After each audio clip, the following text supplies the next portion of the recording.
Good morning, adventurers. It is now day 20. This glassy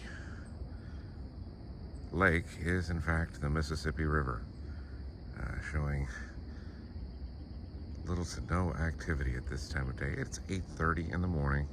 This is Labor Day. Happy Labor Day. As you might realize, we intended to go to the fair on Labor Day. That was our original plan. We managed to make that happen yesterday, so there'll be no fair today. That's been done. The Reverend None Such sits where we left her at our gracious river host's home. That's in front of their boat garage, their boathouse there. And goodness, it's just peaceful as can be out here on this water just now. So we're getting a little help from them today. They're actually meeting us down in Blanchard, which is going to be about a 3 to 3.5 hour paddle, we figure. They're carrying a lot of our gear for us, so that'll help us to avoid the portage with gear. We'll still have to move the boat, but the gear won't have to be dealt with until after our second portage of the day. Probably last. It would be a long trip to get through the Sartell portage as well. But yeah, the numerous ways in which they're willing to help just keep counting up. At this very moment, Sarah is preparing some breakfast. We kind of talked about getting a start at about 9 a.m. I don't anticipate that happening for about another hour at this point. Probably about 10 we'll get on the water. A few new purchases over this 2-day vacation from the river. So got to incorporate that into our gear, and we got to get gear moved out of the boat and into their vehicle for them to help us with that portage. But yeah, we'll be traveling light early. We'll have a little water, we'll have our portage wheels, we'll have cameras. That might be about it. I will carry my trusty knife and multi-tool on my hip as I do generally, but yeah, super light in terms of gear, and then we'll pick it up at Blanchard. So, getting on the water soon. Get back to you as we officially put in. There's a light on the horizon, emanating from the bayou. It shouldn't be so surprising. Gotta get there before I come home to you. Okay, day 20 begins in earnest. Happy Labor Day, all.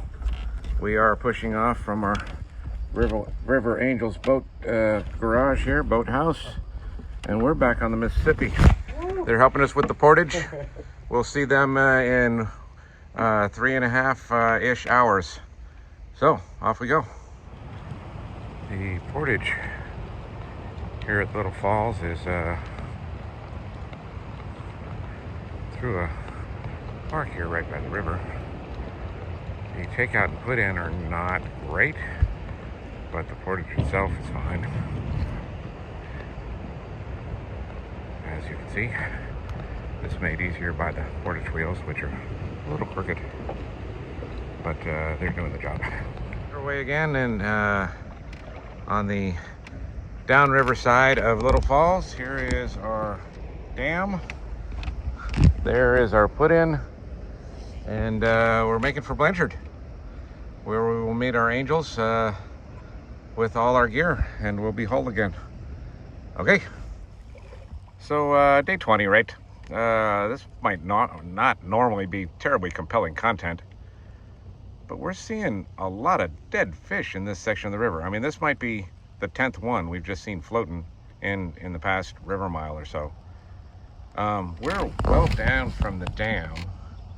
It could be dam, although I don't see that thing getting mangled that badly, like going through the hydroelectric. We're trying to speculate what might be causing things, but there's a lot of dead fish through here, and we don't know why.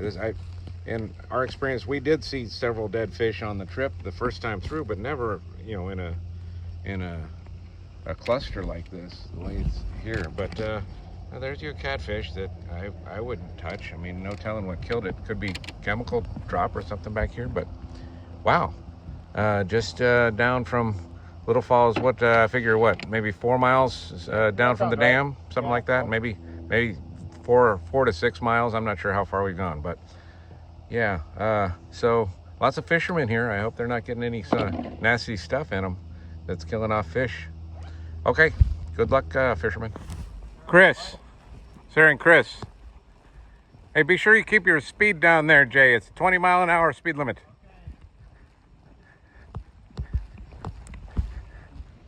This very straight trail is reclaimed rail line. There is a bridge over which Jamie and I walked halfway in 2000, and now it is a non-motorized vehicle trail, although it's open to ATVs and to snowmobiles in the appropriate times. It indicates portage here. It used to be on the opposite side of the river, and that was a tricky portage. And this one isn't easy. The angle of this is not entirely clear, but that's a reasonably steep little descent to a very narrow bridge if the water's up, but we can ignore the bridge entirely and just go across that little creek bed. But there's a climb on the other side that might require some energy. But the trail's active. Second pair of cyclists we've seen here. I think we'll have this sorted in no time. Jamie's gone to see what he can see. Okay, good people, day 20 continues. We are downstream of the Blanchard Dam.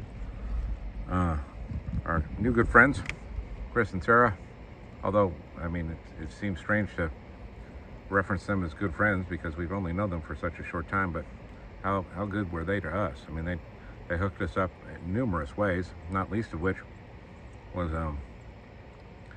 coming to meet us here with our gear rather than having to have us portage. What'd you say that portage was? About a mile, maybe a little more? It might have been a mile. I think it was close to a mile portage, and some of it was paved, like a nice urban bike trail situation, even though this is out in the middle of nothing. It's a converted rail track, but it is paved. But then a lot of it was undulating and gravelly and muddy when it was wet. It's not wet, thankfully, so it was good dirt. But yeah, that could be a bear, and they really hooked us up, not having to portage that gear, or all this gear. We've tied back down. You can see the addition of my foam insulative pad there for bedding. I hope that is worth the space. It's super light. The weight is irrelevant, but it does take up a lot of space. And they set us up with a box of snacks, including some fresh fruit and some meat sticks. And these are the leftover cookies we have from the fair yesterday. So we're tied down. We're in the current. There is some current. And we're looking to make about 14 miles in the next 5 hours before sunset. So we'll see how efficiently we can do that. We'll catch you when we take out. I bet that's the Platte River. Oh, the Platte River then. Not much to it. Okay, folks, this is about 5 o'clock on day 20. We're back on the river after a couple days off, feeling good and strong. Not too beat up. Getting a little flow out of the water. Not consistent so much, but certainly patches where we're getting up to 6-7 knots, I think.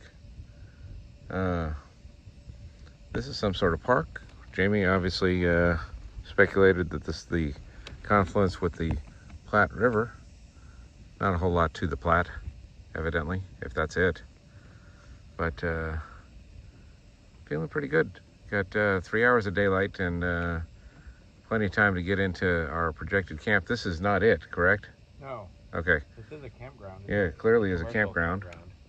But we got some more to get out of this day. We're gonna eat a little more of the meat off this bone and get on downriver a little ways. So we'll check in when we put in, or rather take out. Keep saying that wrong. It doesn't rhyme though. Yeah. we'll check out when we take out. We'll catch you then. Okay, folks, it's sunset time on day number 20. We have made camp at a primitive campsite. It is canoe access at the Stearns County campground. There is a modern camp.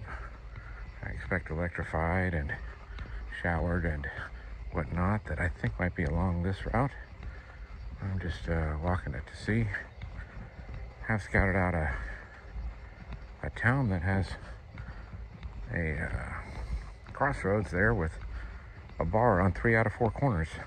I'd honestly like to get out there, but it's like 7.6 miles, so it's not super simple. But I don't know. Maybe there's somebody out here in camp that might be going that way. We'll let you know. One last wrap up, probably from the tent before the day is over. And or if we get out to a bar or something, maybe there'll be some footage there. As we walk along the gravel road here in the campsite, we've got a misty meadow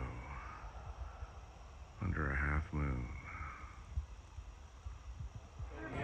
So wrapping up day 20. We seem to have a proclivity for getting into bars. Maybe one day they'll card us and they'll turn us away, but we're having bourbon, rocks, and a rusty nail after having been at another bar and getting some pizza and a sub and a couple of beers. And now we got to walk 5 miles home. So, well, 5 miles back to camp. That's not even as far as yesterday. Right? Well, yeah. We walked 6 miles yesterday. Yeah, well, over the course of 10 hours. So anyway, yeah, we'll finish these up. It's not even 10 o'clock yet. It's not even terribly late. So we're going to wrap this up and then wrap up day 20. Head back to camp, stay mosquito free, and get back on the river tomorrow. Catch you then. Good morning, adventurers. When last you saw your heroes, they were seated comfortably behind a cocktail in a bar.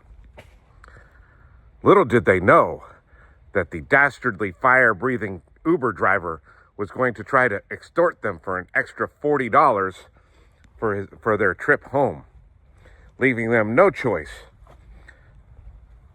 but to walk the 5 miles. So, yeah, we took an hour and a half to walk home after really getting a kind of a shady deal from a guy. And then there was another Uber guy that agreed to take us and then canceled on his way over there after we'd waited 5 minutes. So we just got hoofing it. It was not an unbearable walk. 5 miles is a chunk, but it's not crazy, right? It took us about an hour and a half. It was a nice night for it. So that's what we did. And now we're getting packed up. It is I guess I should turn this over to the day 21 beginning. Let's do that. Let's cut.